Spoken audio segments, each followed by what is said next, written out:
त्यांनी केलेले वेगवेगळे आंदोलन आता मी तुम्हाला दाखवणार आहे की महात्मा गांधींनी यांच्या नेतृत्वाखाली ज्या ज्या आंदोलनाची सुरुवात केली ते आंदोलन मी आता सांगते. त्यांनी मिठाचा सत्याग्रह हे पण आंदोलन केले आहे, भारत छोडो हा आंदोलन केलेलं आहे.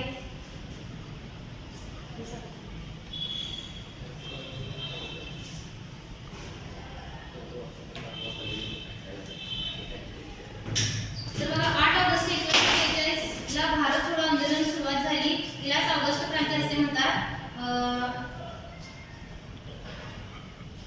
मिठाचा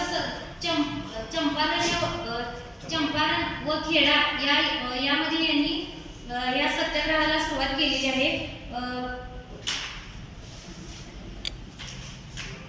या सत्याग्रहामध्ये शेतकरी उठाव हा करण्यात आलेला होता. या उठावामध्ये